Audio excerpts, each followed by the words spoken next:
I'm hoping today that all of you will be able to leave this seminar with something.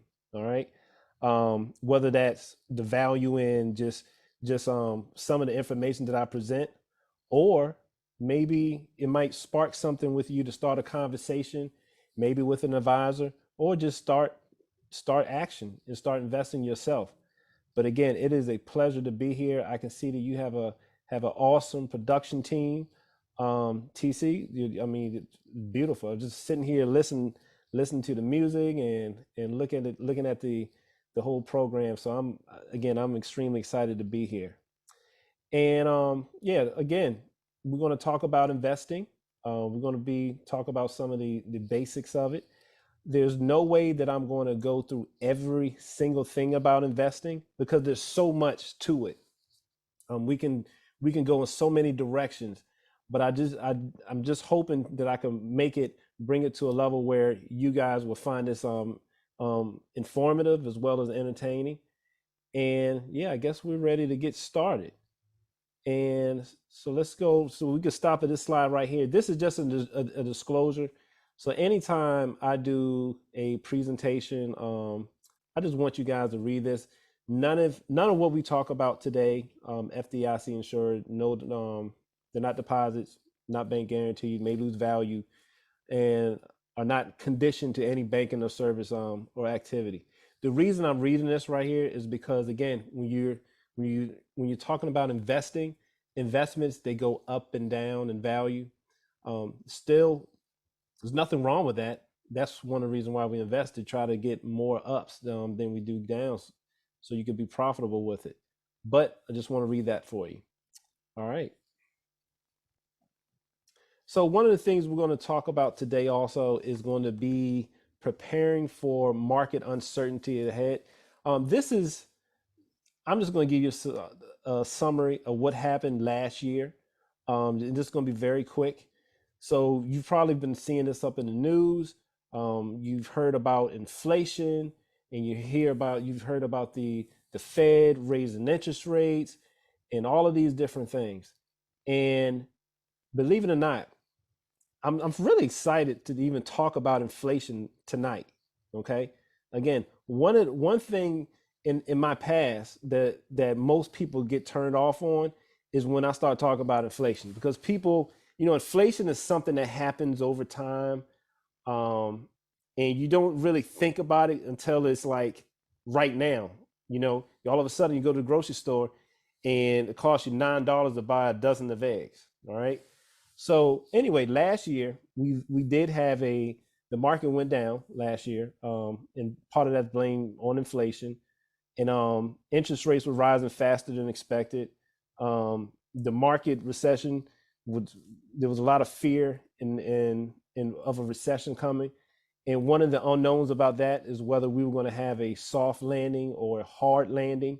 When I'm talking about soft landing or hard landing, meaning that how is the market going to react to the Fed raising interest rate? Now, what is the Fed? All right. So the Fed is basically it's like an agency, and they try to make sure that the economy is running healthy. And they have several tools that they use to make sure that that's going to happen. They want to make sure that employment is going to be at a decent level. And again, they use certain tools, and then every time they make a decision, we hear about it on the news, and then sometimes the market goes up because of the decision. Sometimes the market more recently go down because of the decision. Another thing that affected last year as well as this year was Russia. All right. So we like to call it geopolitical uncertainty, because of the situation with Russia invading Ukraine, that caused some people's portfolios or investments to suffer. All right. Gas prices go up, and then again, you have uncertainty. So that's just a little summary of the type of environment that we're in right now.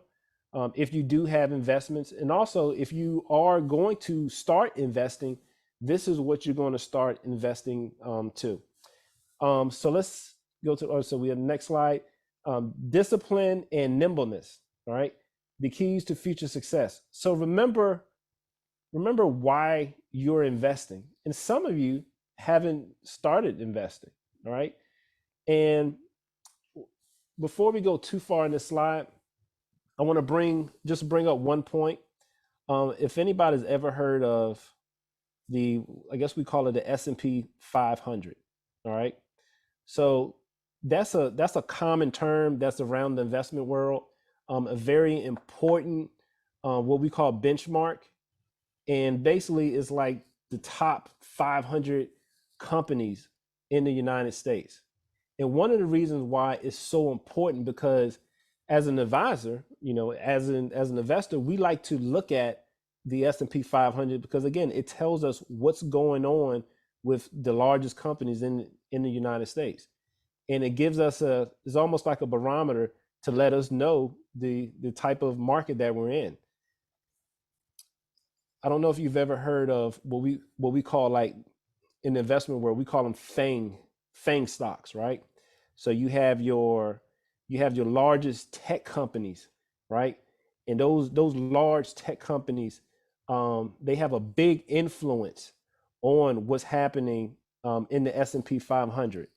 So you look at your companies like Amazon, your companies like Apple, Netflix, Facebook, right?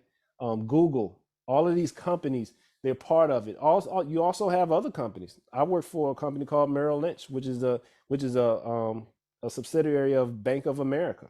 We're also in that. A lot of your larger banks, a lot of oil companies and healthcare companies are in that S&P 500. But again, I'm bringing this up because a lot of the information that I talk about tonight, um, not even the information that I talk about, when you talk to an advisor or when you start investing yourself, you're going to have to come in contact with that concept, and it's better if you have an understanding of what that is. All right. When you're watching the news, you see the S&P 500 and you see the Dow and different things, just remember me. Like, I heard this guy named Curtis and he talked about that, and now I have something to weigh my investments again. So remember why you're investing. Why do we invest, right? We invest for a whole variety of different reasons. Some people want to invest because they want their retirement portfolios to grow so that they can start pulling from that money later on in life. Some people, they basically just want to make as much money as possible. They want to see the statements grow for whatever reason. We also have people that invest because they want to raise enough money so that they can maybe pass money down to the children or grandchildren. All right. Sticking to investment principles. So while you have these goals, we have you should have investment principles. How far, how risky are you going to be with your investment? What type of things do you want to invest in? How long is your time horizon? Time horizon meaning that if I'm a 45-year-old person and I want to stop working by the time I'm 60, my time horizon may be till I'm 60, all right? But it may be even further because I may need to make sure that I'm making enough money so that that money can grow to maybe to last until I'm 97 years old, all right? So you always want to make sure that you're over prepared, and that's one of the things that I help my clients do. You want to stay committed.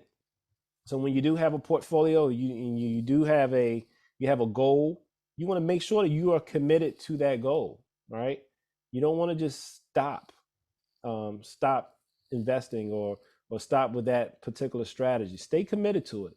If you have a 401k or some type of retirement plan where you can contribute to that plan, just because you see the market going down, you still want to stay committed so you can constantly put more money into that.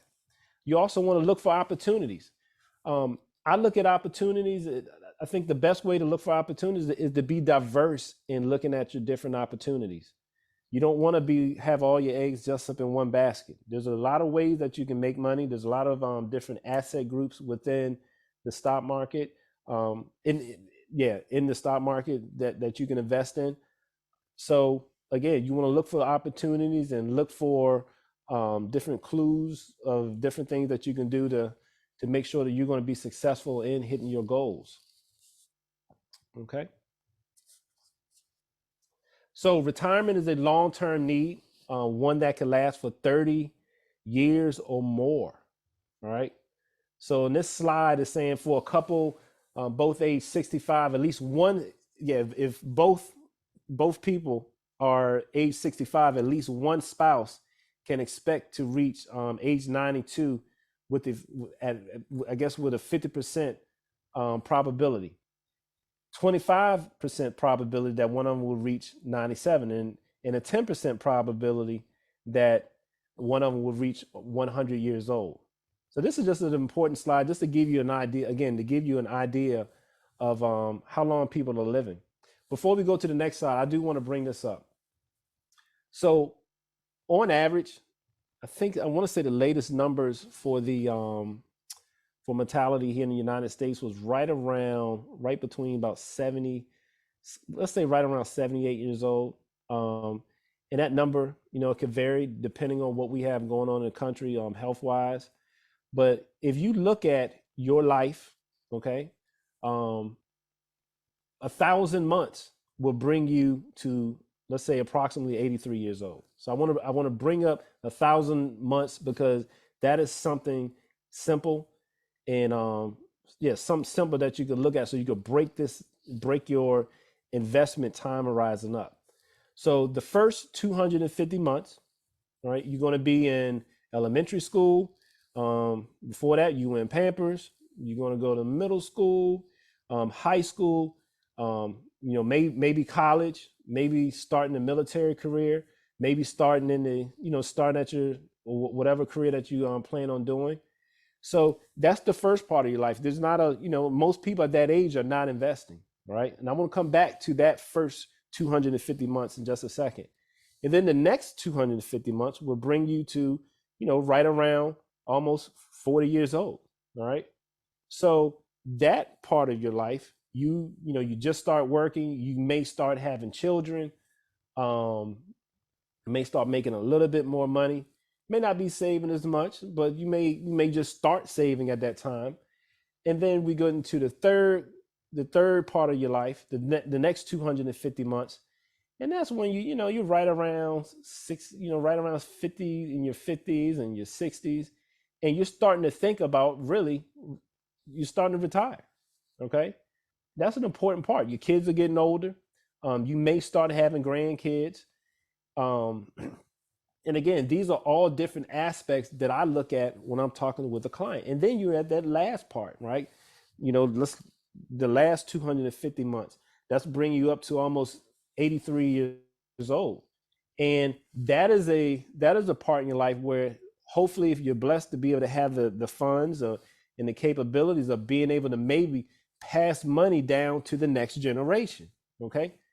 And if you start now, okay, and you're being consistent, you're being loyal to your plan, maybe at that age you can start making those type of decisions to make sure that your grandchildren, maybe your children, can hit the road running in that first 250 months, while they're in school, while they're just starting off, and give them something to start off with. All right.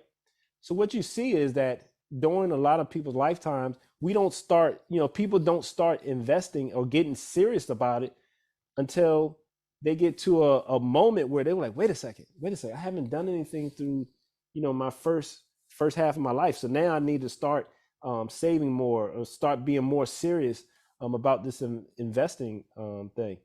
And again, that's why I like to look at it like that. That's one thing that I want you to start doing. So many people on this presentation, we have many different age groups, various age groups. So I just want everybody to pick their part to see where they're at right now in their life, and yeah, just try to apply some of this information that I'm giving you tonight to that. Okay. Overreacting can derail your long-term retirement plans. So one of the one of the scariest things is not is to outlive your assets. Okay, so a big part of my job is to make sure that people do not outlive their assets, and to make sure that their assets are growing at a good enough clip that they can accumulate enough so that they don't do this. The probability of success for 65 years old, if you are all cash, right, that's like 46%. If a person is invested half in bonds and half in cash, it goes up to 78%. Those are more conservative type investments. 80% all bonds, 50% bonds and stocks. That's what is that? 96% chance and 100% chance if they're in stocks, because it's just more aggressive, more risky, but the returns are a lot better, especially when you're looking at it over time. So let's stay on this slide for 1 second. So what what are stocks? Like, what are stocks? Stocks, a fancy word for stocks is equity. All right, equity.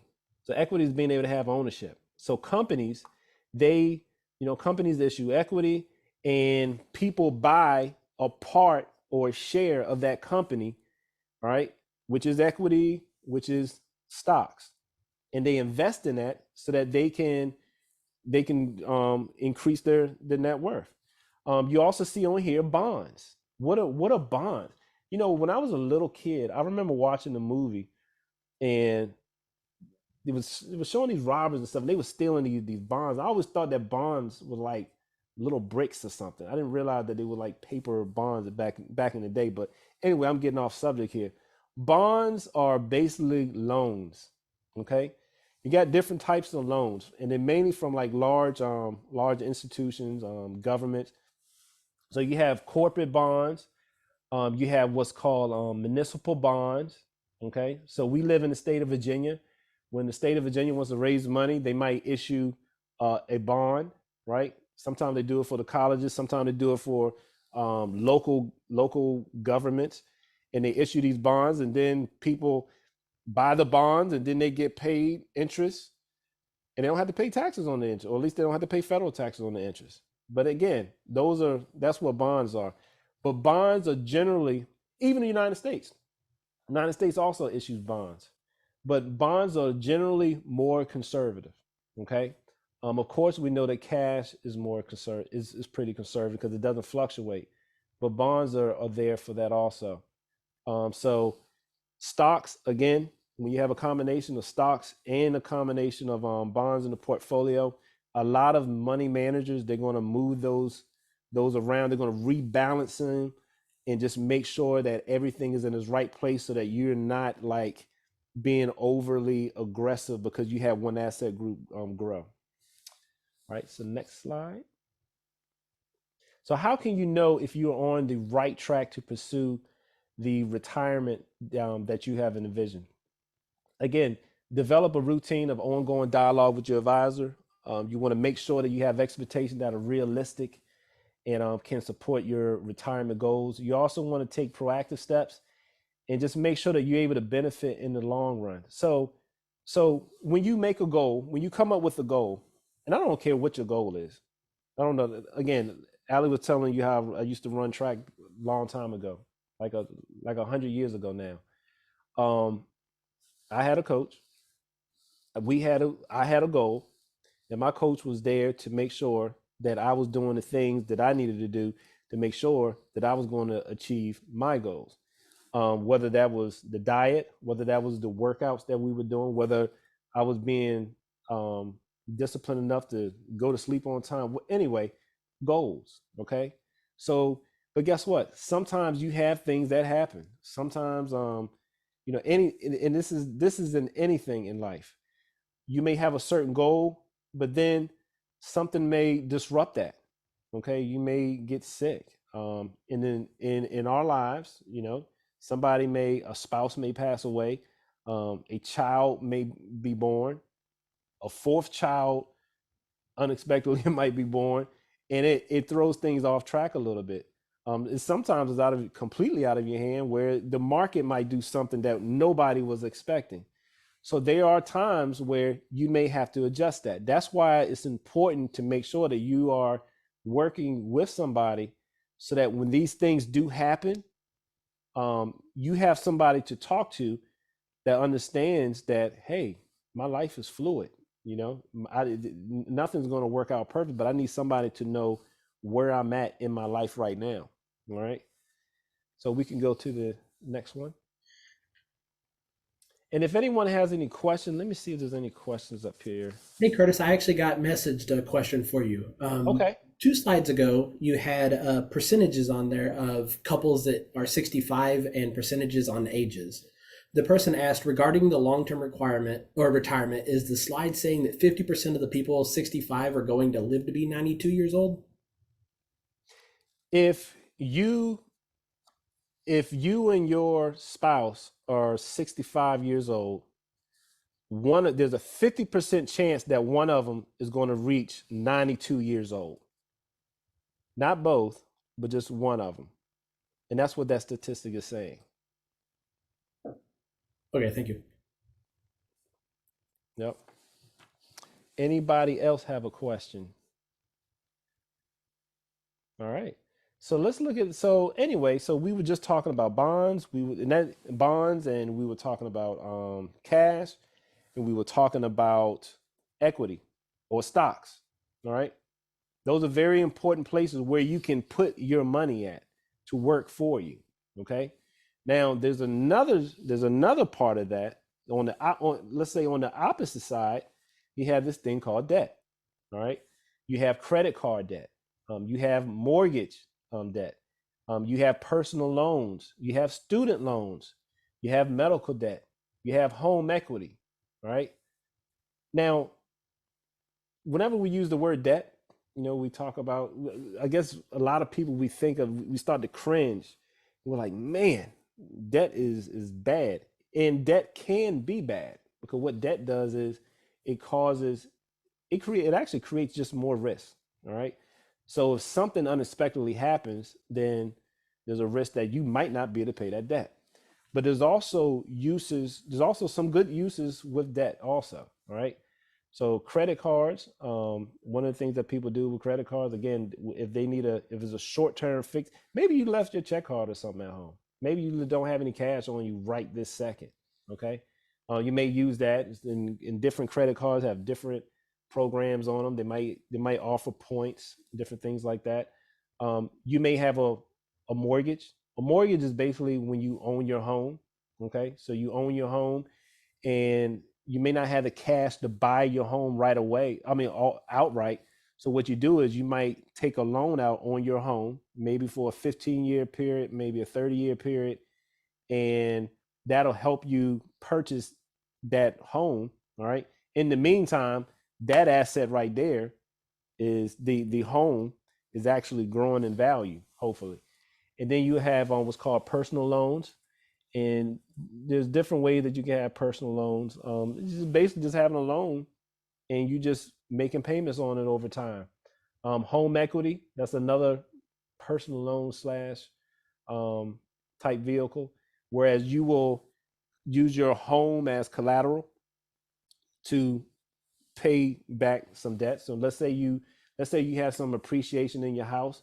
You may want to take out $30,000 or $100,000 of equity out your house, um, for whatever reason. Maybe to fix your house. Maybe to gives you some needed repairs on your home.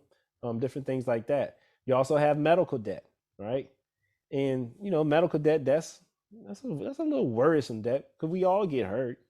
We all get sick, and sometimes you may not have the money for those to pay for those services right away. So you might get invoiced to you, and you got medical debt, and then you also have student loans. All right, student loans again, basically is what it is. A person wants to go to college, to a higher learning institution, and they will take out a loan to be able to pay for their education.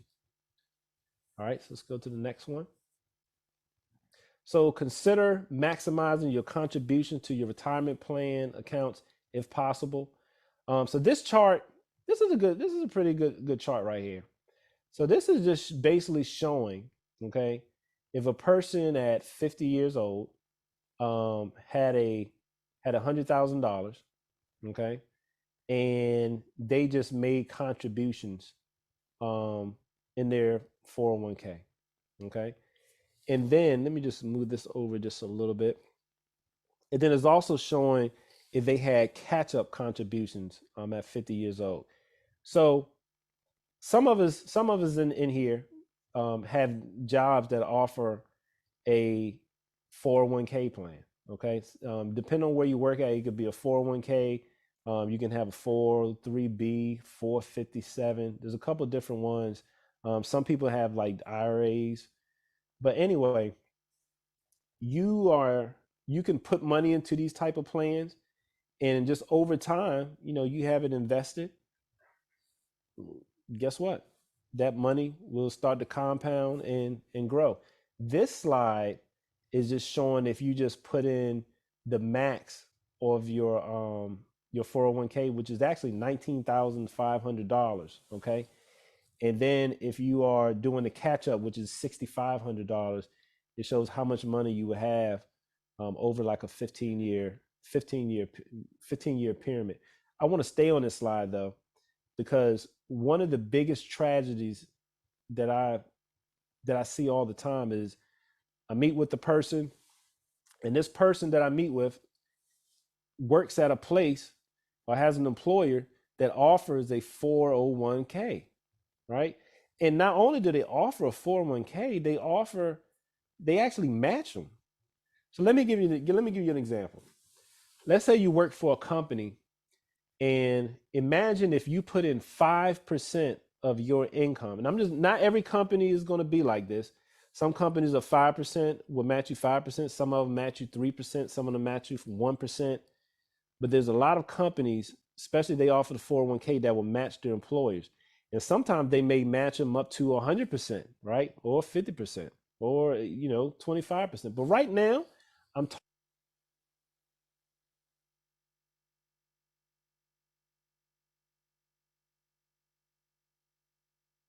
Hey, Curtis, we lost your audio.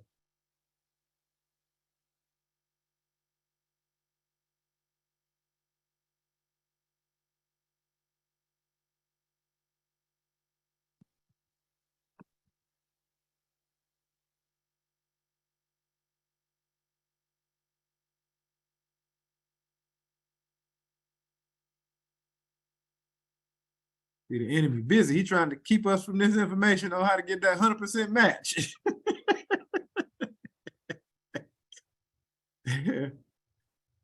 Great information so far, Curtis.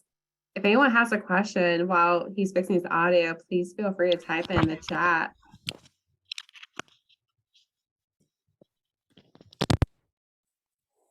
Can you hear me now? There you go. Okay. There Okay. he is. I See, actually do have a question that was sent okay. to me. Hello. Hey, Curtis, we can hear you. Okay. Juanita sent me a message and said, when you talk about opportunities for investment, what do you mean? And can you recommend current opportunities to invest in outside of 401ks? Yes. So opportunities, and as a matter of fact, when we get later, it's going to be in a couple slides. I want to show you some other opportunities that you can invest in. For tonight's sake, I won't get specific on individual investments, but I'll be very broad and just to give you an idea of different ways that you can invest. But just since you asked that question, there's different type of opportunities. Let me see. Look, real estate is one. We call them alternative investments. Um, Again, the stocks and bonds, and you could buy those individually, as well as you can also buy mutual funds. And I might as well just bring up what mutual funds are too, because a lot of people don't understand exactly what mutual funds are. So, Curtis, I'm sorry. For clarity, when you say real estate, you're talking about REITs, right? Like a oh fund. yeah, I'm talking about REITs. Okay. Yeah, mainly REITs, but another opportunity just living in a house. Okay. Yeah, that's a big opportunity for wealth also. You buy your house when you're 30 years old. hopefully it doubles or more. Yeah, there's different a lot of different opportunities. But again, I'll get to that in the next slide. Not yeah, it's going to be about 2 or 3 more slides up. So I'm trying to remember where. Yeah, so we could go right here. Looking at ways that you can preserve what you built. Maintaining portfolio I'm discipline. sorry, Curtis, do you mind wrapping up 401k? Because that's where you left out the first time you might want Okay. to. Okay. Let me back up. Let's back up there. So anyway, that's right. Matches. Your company matches you 5%. All right. And up to 100%. If you make, and I'm just making this easy for numbers. Okay. If a person makes $100,000 and they put in $5,000, then the company is going to pay them $5,000. Okay. So now you got $10,000. So, but if you don't make a contribution into that plan, then you get a big old goose egg. And that's why it's important to find out if your employer matches you. And again, there are a lot of people that have been working at companies like this for years, for decades, and they never took advantage of contributing to their 401k where their company would be able to match them, and they leave all that money on the table. All right. And if you have somebody, I don't know, in your break room that's telling you, hey, don't invest, or you have someone want to say, hey, don't invest in your 401k, please don't listen to them. As a matter of fact, go talk with somebody first that has a 401k that's been successful with it, because a 401, just because you put money in a 401k doesn't mean that all your money has to go to stocks or something more risky, right? You can basically have your money in cash inside of a 401k, right? So if you don't have the stomach for the ups and downs of the market, you can be as conservative as you want to be, but do not allow. And I know we got a lot of loyal people that are very loyal to the company that they work for, but do not be that loyal where you don't take advantage of your match in your 401k. All right. Now, all right, is that, I think that's enough for right now in the 401k part. Right. But I really wanted to stress that, because that is the most basic way that you can invest. All right.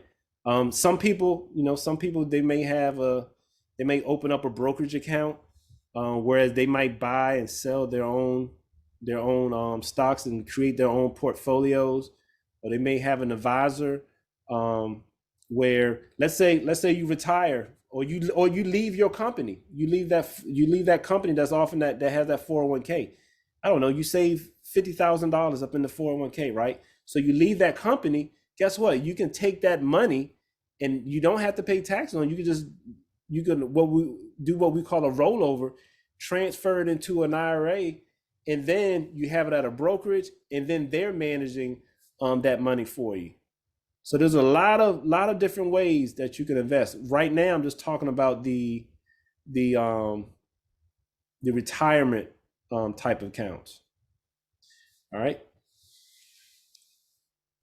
So let's look at ways to preserve what what you've built. You want to stay goal focused, stay invested, diversify and rebalance thoughtfully. You want to invest in quality. One of the biggest things we do is, we want to make sure that you are investing in good quality type companies. Some people want to invest in just the cheapest thing, but sometimes things are cheap because they might not be that good. But sometimes you can get in. That's a risk that you'll take.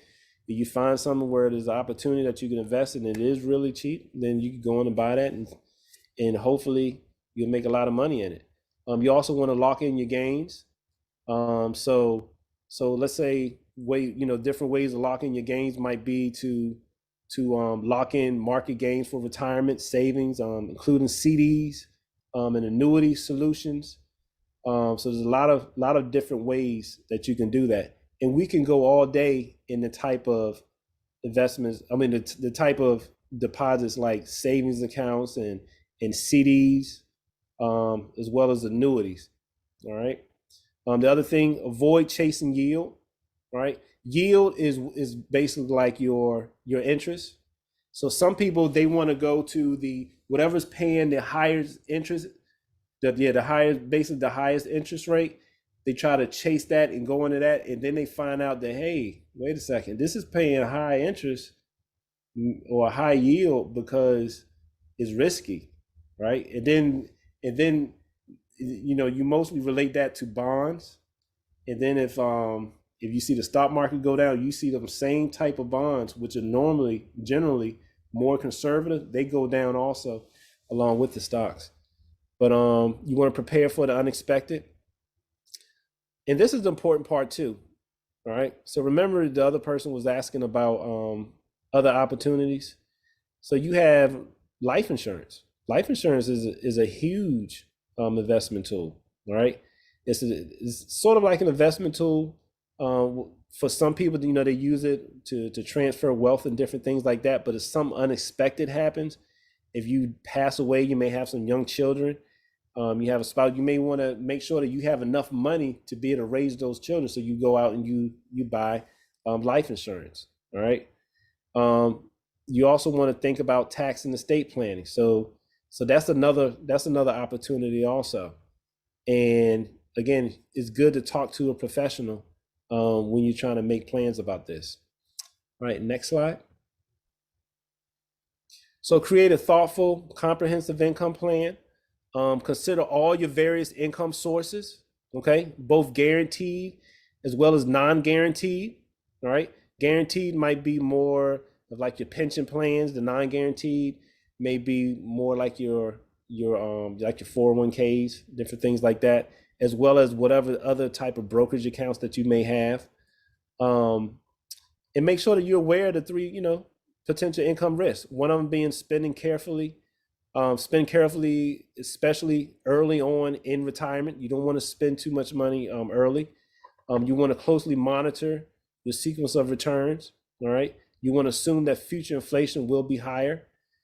So right now, again, this is a subject where in the past, really, it really wasn't until last year where we really saw the effects of inflation, because it happened so fast and it was really high. Okay.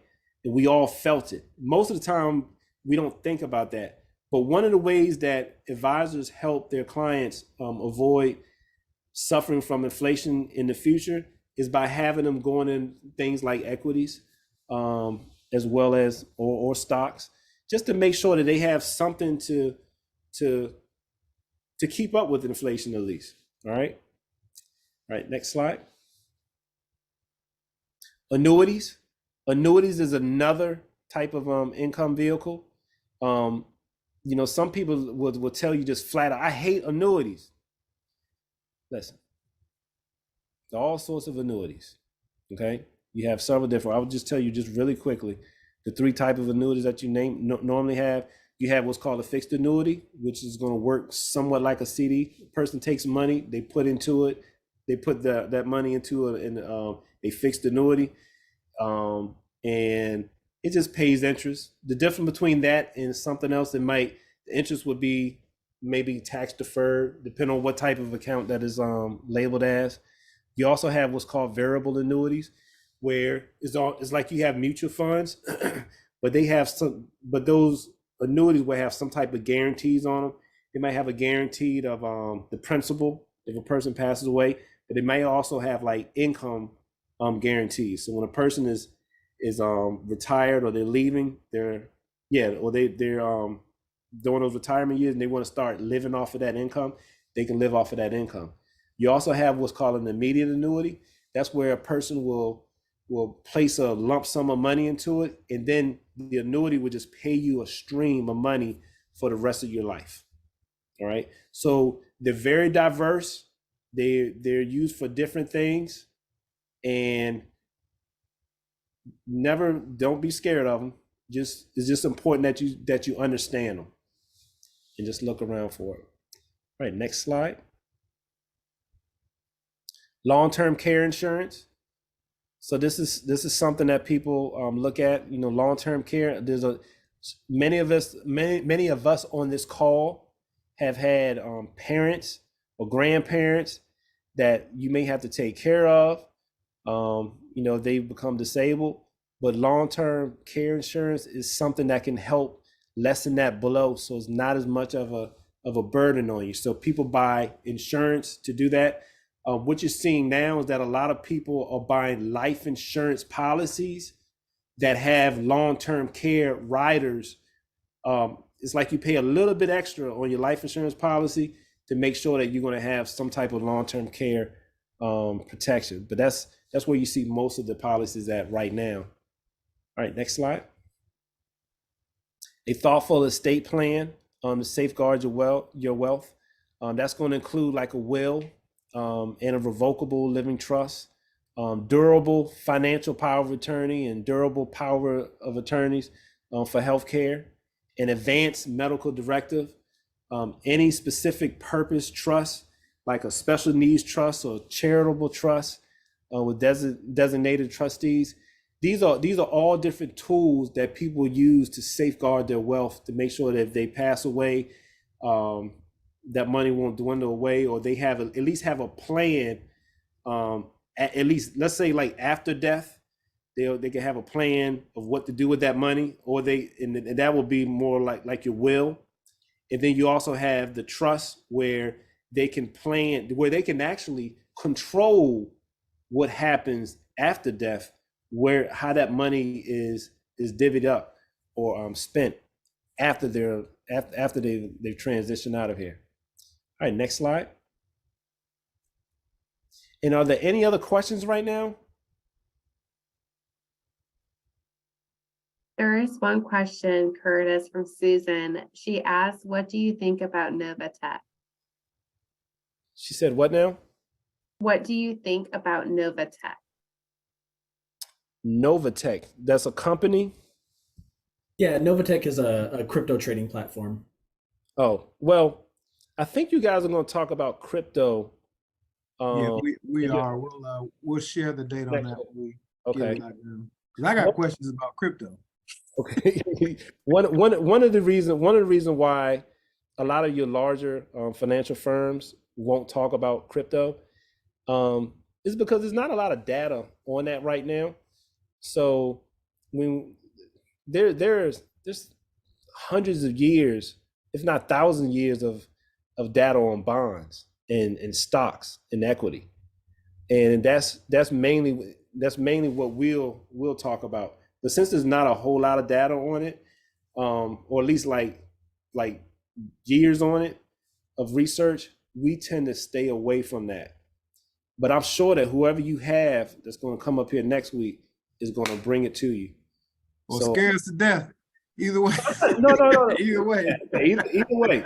But I'll tell you what, I definitely want to get on that call too.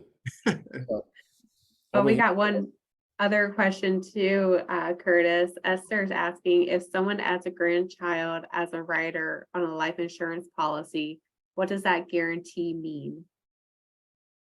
You said if they add a grandchild as a rider on a life insurance policy, what does that guarantee mean?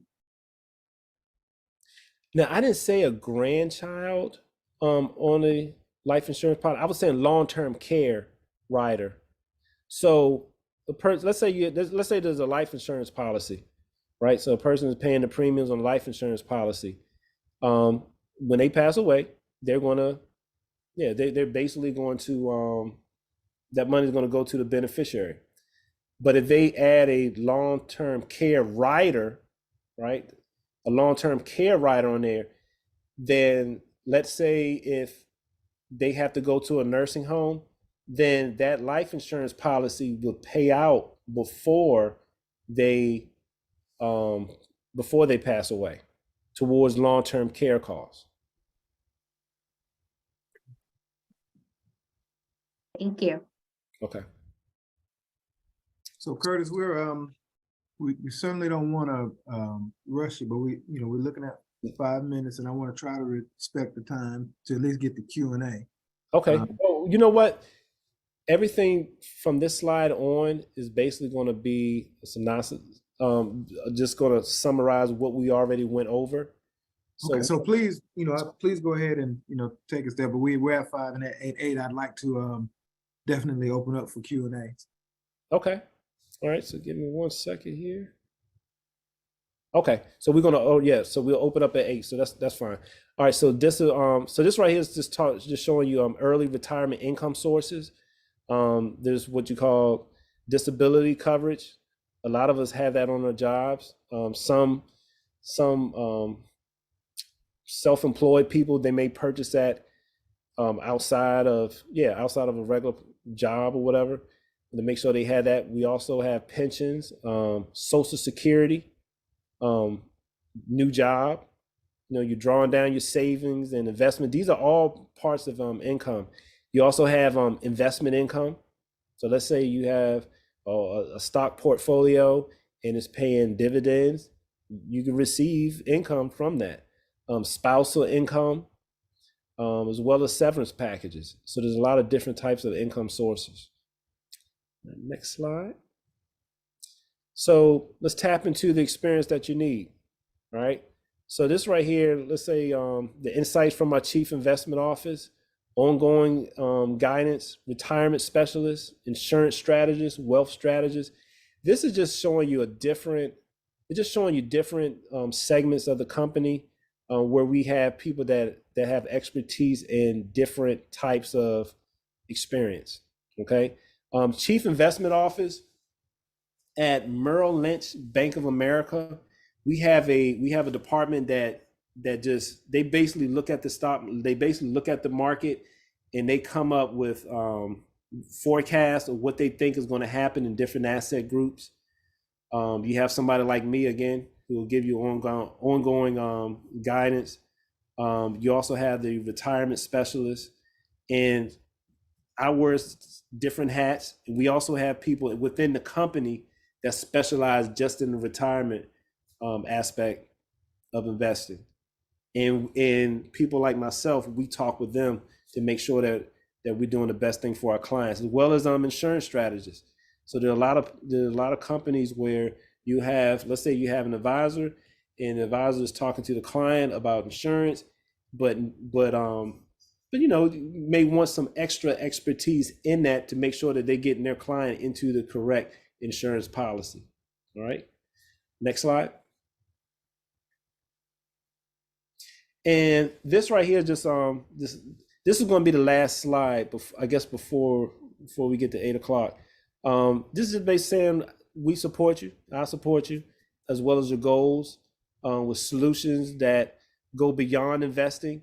So again, what we call fiduciary trust services, that person that wants to have something extra on top of, let's say like a will, they want to be able to have control of what's going to happen with their funds, when they pass away from this world.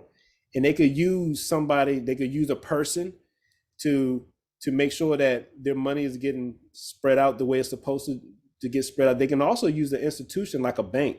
And that's where you get what we call fiduciary trust services. Long-term care insurance, we already talked about that, the life insurance, disability, annuities, retirement accounts. We also offer retirement accounts, 401k accounts. So we can do that also, as well as your checking, savings, credit cards, and mobile and online banking, mortgages, what we call margin lending. People use their investments also as collateral to be able to purchase other type of investments, lines of credit, custom lending.